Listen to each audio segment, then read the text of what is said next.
Hello and welcome back to the Unboxers, and today we have for you 2 new figures from Tim Burton's The Nightmare Before Christmas. Whoa, there's a giant glare on Sally's face. So we have the Pumpkin King, and aka Jack Skellington. Yes. And Sally. Very cool. We want to say a great big thank you to Diamond Select for sending these to us for free to share with you today. I'm just going to set her up like that because she's having more glare than him. But anyway, never fear. They're going to be out of their boxes before you know it. But looks like he comes with a torch. Yes. That's cool. And a stand. Oh, cool. And Sally comes with a stand as well. Let's go ahead and turn the packaging around. Ooh, and then they also show Dr. Finkelstein. Yes. Or Stein. And so I'm wondering if that's the 3 that are available. Well, that one says also available. But then Dr. Finkelstein. Because I think this is they've and I'm really glad that they did this because I think they sold out the last time, but these were previously released figures. Okay. And then if you see, like, this says Best of 2. Oh, okay. So this is I think this is the second wave of the Best of Nightmare Before Christmas figures. Wow, really cool. All right, let's go ahead and get Pumpkin King, Jack, and Sally out of their boxes and give you a much closer look. We'll be right back. All right, so there's the Pumpkin King and Sally out of their boxes. So who are we going to look at first? Ladies first, I suppose. Yeah, let's do Sally. So let's go ahead and show off. Now, Sally's on her stand, but there's an extra section if you want to pose her in a different way. Need that extension, but they do kind of come off, so you can kind of make it as short as you need it. So that's nice. So here she is on the stand.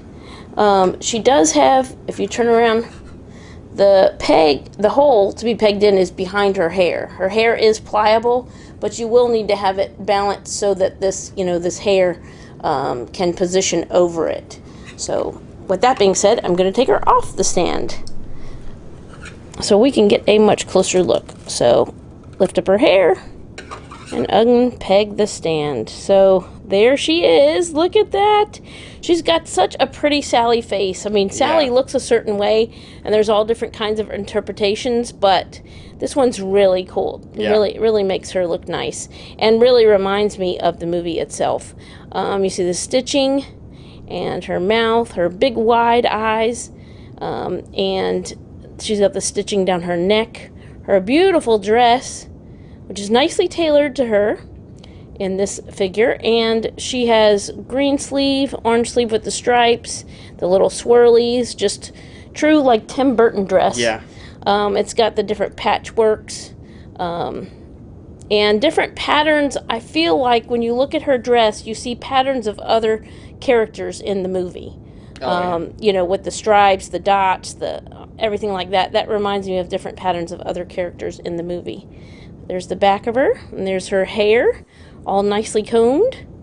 And there's the back with the stitching around the front of her legs. We can see that.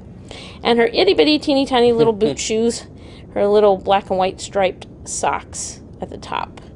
So I really like this Sally figure, and I think this is probably one of the favorite Sallys I've ever seen. And I really like her facial sculpt and how they made her look. She's not over-exaggerated. Yeah. And she's giving Barbie a run for her money.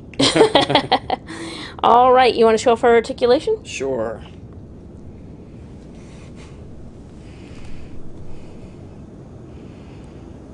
All right, so she's going to have a point at the base of the head, so she can obviously look from side to side. She can look down. Obviously, the hair sculpt will prevent her from looking up. She has articulation at the shoulders, and it will rotate and extend. She has articulation in the elbows, so it will bend and rotate. And then, of course, the wrist articulation, so it'll rotate there. She has articulation at the waist.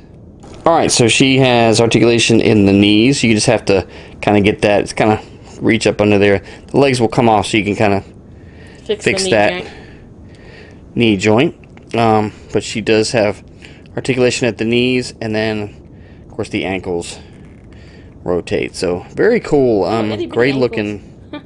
Yeah, great looking figure to add to our collection.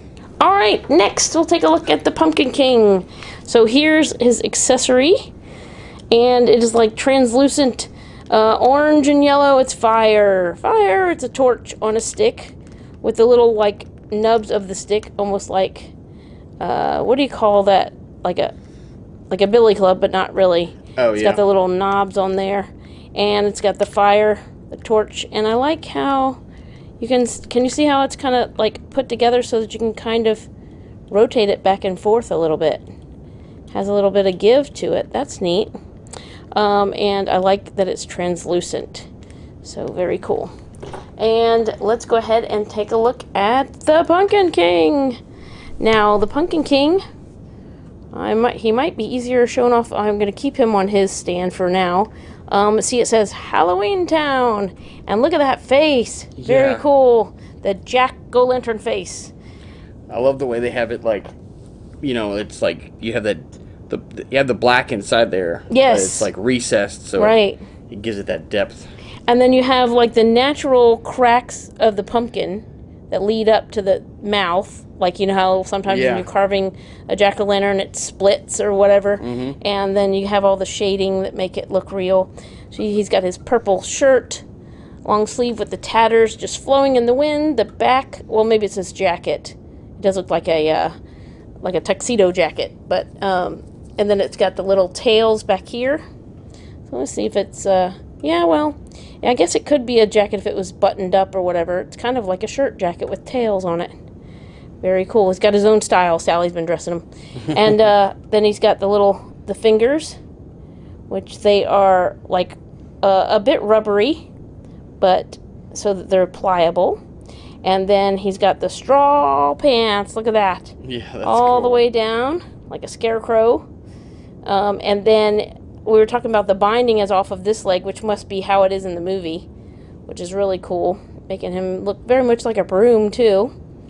And I like the black wash that gives it the shading. His little boots under here, and of course you can see how he attaches to the stand. So very cool Pumpkin King, and I think this is my favorite version of the Pumpkin King as well. I'm going to go ahead and take this off so John can show off his articulation.